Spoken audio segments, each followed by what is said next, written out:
Hey everyone, we're jumping into chapter 3 of Discrimination and Disparities by Thomas Sowell today, and it's titled Sorting and Unsorting People. What he's getting at here in this chapter is that, quote, human beings do not interact randomly, nor as frequently or as intensely with all other human beings. So this episode's going to be a little tighter with the facts. I urge everyone to go get the book for themselves on Amazon. But while watching this, I want to keep you entertained with facts, so let's jump right into it. Residential and self-sorting. Immigrants have seldom immigrated evenly or randomly from their country of origin. For example, two provinces in mid-19th century Spain contained 6% of the Spanish population, but supplied 67% of the Spanish immigrants that moved to Argentina. And even still, they tended to live clustered together in Buenos Aires. Now, just to reiterate that fact, 6% of the entire Spanish population from two provinces supplied 67% of the immigrants to Argentina. Italian immigrants in Australia, Brazil, Canada, Argentina, and the US tended to cluster together too. Even more specifically, you'd have clusters of Italians from specific parts of Italy. So you may have a neighborhood with Italians from Sicily, or a neighborhood with Italians from Naples, and so on. The Jewish population that immigrated to America was concentrated in New York's Lower East Side. But again, for example, Hungarian Jews were largely clustered in their own enclaves. Lebanese immigrants to Sierra Leone and Africa settled in enclaves of other Lebanese people. So this is just a pattern he points out that is very prevalent in history. And it's not extreme to note that people tend to feel more comfortable around others like them. You could call it extreme anyway, but it's just the way it is. Now, among the Irish immigrants, most 19th century marriages that took place in New York's Irish enclaves were marriages between people of the same county in Ireland. Now, it's either a small world or that's a huge coincidence. But again, these are most. Now, from 1920 to 1933, 90% of Austrian Italians married other Italians. In Chicago, there were communities with delinquency rates of more than 40%, and in some neighborhoods, less than 2%. So in some Chicago neighborhoods, 4 out of 10 people have records, while in some, or in others, 2 out of 100 people have criminal records. Huge disparity. Income distribution among blacks in the mid-20th century showed that income distribution was more unequal than whites. A 1966 study indicated that among the 4 million black families at the time, only 5.2 thousand families produced all the black physicians, dentists, lawyers, and academic doctorates in the country. Yet there were still black elite families. He talks about how there are 2 neighborhoods in Harlem known as Strivers Row and Sugar Hill. And there was a building at 409 Edgecombe Avenue that was so widely known as housing black elites that all you had to tell a taxi driver was 409.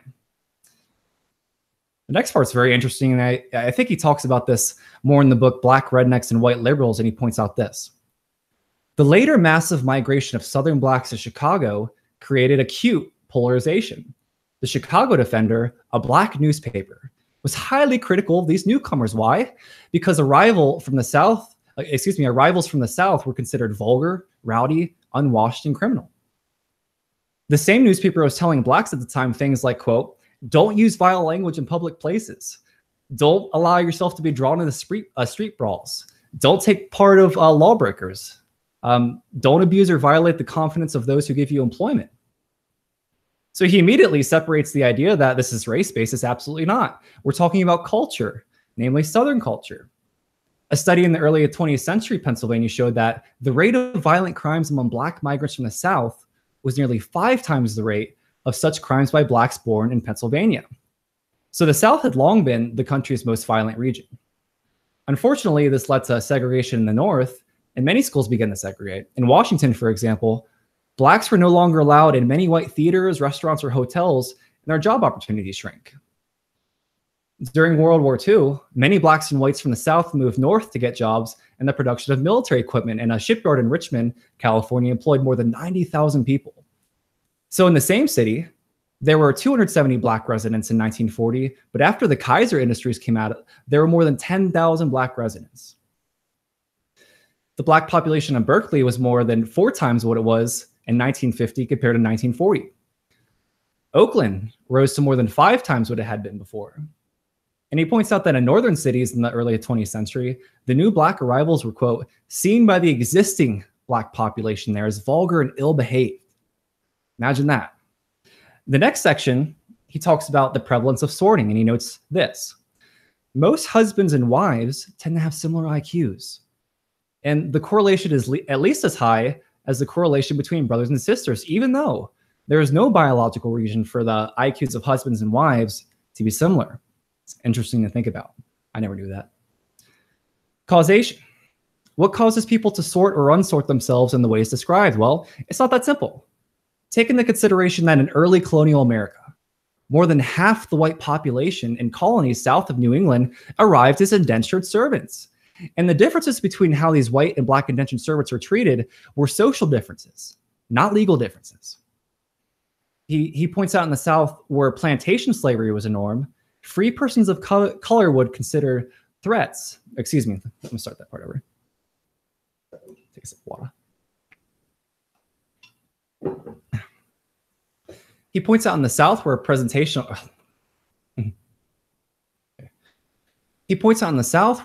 slavery was a norm, that free persons of color were considered threats because it demonstrates to other slaves that slavery was not an inevitable fate for blacks. In Steven Pinker's book, The Better Angels of Our Nature, he notes that in the northeastern cities in New England and the Midwest and in Virginia, blacks and whites killed at similar rates throughout the first half of the 19th century. Going into the 20th century, the homicide rate among African Americans skyrocketed from 3 times the white rate to 13 times the white rate. He points out that in Detroit in 1850, blacks were denied the right to vote, but by the 1880s, they were voting. And by the 1890s, they were being elected to statewide offices in Michigan by a predominantly white electorate. The black upper class had regular social interactions with white upperclassmen. So again, it wasn't race that was the main issue. It was culture. It was culture. And it wasn't just coincidental mood swings among whites in the North. The behaviors of blacks themselves had changed, end quote. Jacob Riis pointed out in 1890 that, quote, "There is no more clean and orderly community in New York than the new settlement of colored people that is growing up on the east side from Yorkville to Harlem." In 1954, when Chief Justice Warren declared that separate schools were inherently unequal, all black Dunbar High School students sent a higher percentage of its graduates on to college than any white public school in Washington. The same all-black public school scored higher than 2 of the 3 white public schools. Many graduated Phi Beta Kappa. From 1892 to 1954, 34 of these graduates were admitted to Amherst College. Of these, 74% graduated from Amherst, and 28% of these black graduates were Phi Beta Kappas. Some of the elite colleges these individuals graduated from were Harvard, Yale, Williams, Cornell, and Dartmouth. And if you didn't know, Sol went to Harvard. Dunbar High School that we're speaking of, since 1916, gave rise to the first black woman to earn a PhD, the first black federal judge, the first black general, the first black cabinet member, the first black tenured professor at a major national university, Dr. Charles Drew, who won international recognition as a pioneer in the use of blood plasma. After Brown versus Education, after that decision, he notes it generated, quote, "social turmoil, racial polarization, and bitter backlashes, but no general educational improvement from seating black school children next to white school children. Dunbar High School's 85 years of academic achievement was basically destroyed. By 1993, a smaller percentage of Dunbar students went on to college and had done so 60 years earlier, even though 1933 was in the depths of the Great Depression and the middle of the 90s was during the dot-com boom. He points out that charter schools were quite successful in producing a decent level of achievement, even in the ghettos. And he notes that they aren't perfect, but the charter schools that do well often far exceed the results of traditional public schools. Even though charter schools are government funded, there's a sliver of choice for the parents there versus simply having districts that assign where people go. Again, that's what happened at Dunbar High School. It made it illegal for blacks to go to school there because of the districts. I'll just give one personal example. I grew up in Fairfax, Virginia, right down the street from a high school called Woodson High School. It must have been a mile or two away. Where my home was located, you were required to go to Fairfax High School, which is 5+ miles away. And my brother and sister experienced this because they went to Fairfax High School. It's just totally bizarre. Okay, this next part I love, and I'll quote directly. Contrary to those who attribute social pathologies in the ghettos to external causes in general, and white racism in particular, Some of the strongest opposition to government programs that insert people from ghettos into middle-class neighborhoods came from Black residents in those middle-class neighborhoods. As the Chicago Tribune put it, the harshest criticism of dispersing public housing tenants come not from whites, but from Blacks. In Harvey, a struggling working-class African-American suburb south of the city, nearly 1 out of every 10 housing units is already occupied by renters with subsidies. Again, back to immigration in this respect, the behaviors of newcomers were commonly complained about by the residents of the working class and middle class neighborhoods. They were allowed to, quote, hang out in corners, play basketball late into the night, and sit in parked cars blasting profane music that was set in Chicago. In San Francisco Bay Area community, the charges that children, quote, of newcomers are burglarizing nearby residences, hosting wild parties during the week, threatening neighbors, and engaging in various forms of criminal activity. In Louisville, homicides have remained concentrated over the years in areas where housing project people have been concentrated. Again,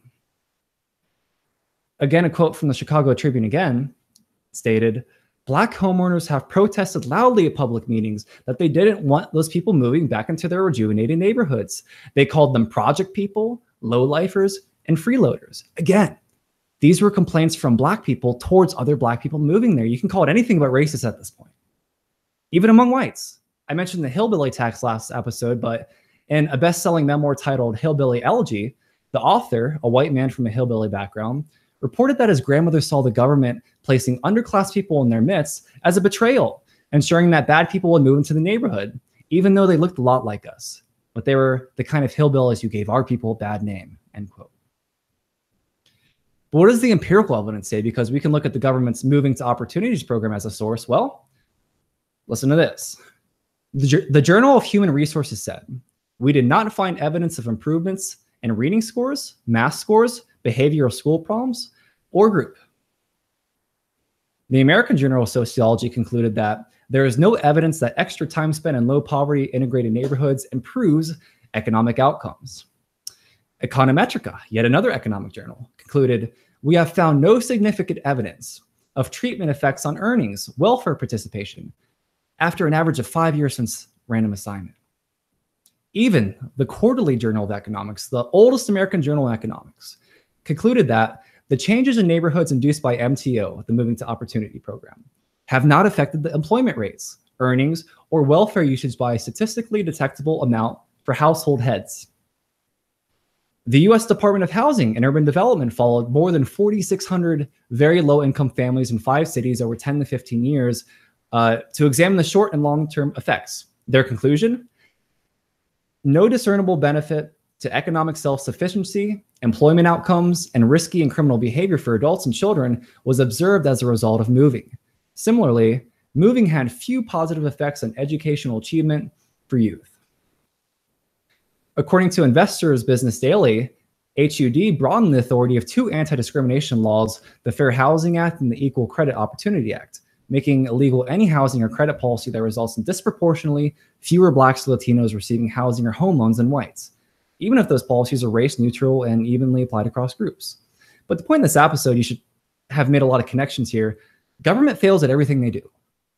Milton Friedman, though he could have been more principled, noted that when a private industry does poorly, they don't expand, but rather they contract or go out of business in general.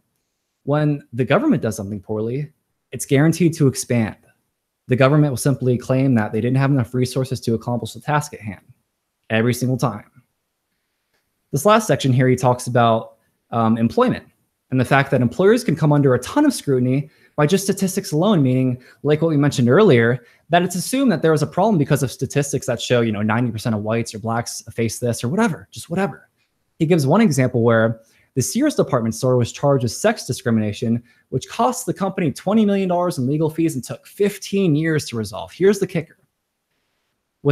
This was all without the government having to produce even one woman from any Sears department store around the country claiming to have been discriminated against, not one woman. He also points out that Sears eventually won the case, but if that had happened to any small box store, they would have been done. I would imagine many businesses would be proud to make $20 million in profits in a lifetime. So this is a great example of how crony capitalism isn't true capitalism. And rarely does a judge refuse to let a case go to trial, but he notes that In 2013, when evidence was presented by the Equal Employment Opportunity Commission, it was called by District Court Judge Roger Titus laughable because of its mind-boggling number of errors and because of the inconsistency of EEOC's lawsuit against the company for using criminal background checks on applicants when the EEOC itself uses such checks. Again, if you've been listening to the past episodes, Sol laid out this book, so some facts he points out jump back at you. So remember last episode, we talked about how companies that use background checks actually hire more blacks as a result. So for all intents and purposes, the EEOC is an entity meant to keep blacks out of work. Don't tell them that. They might try to sue your business, but it's kind of the truth. Now, the last point I'll mention here talks about the Jim Crow South in that quote. The organized attempts of white employers and landowners to suppress black earnings often collapse under the pressure of that demand for black workers and sharecroppers. So what ended up happening is Northern white employers sent recruiters to hire blacks in the South. Henry Ford and his executives during the 1920s established connections with clergy in Detroit's black community, in order to get their help in sorting some black applicants. And similar arrangements existed in Chicago and Pittsburgh. Sol's conclusion of the chapter is this. In short, racism has not been sufficient to prevent a demand for black workers in a competitive market. Intentions, whether good or bad, do not predetermine.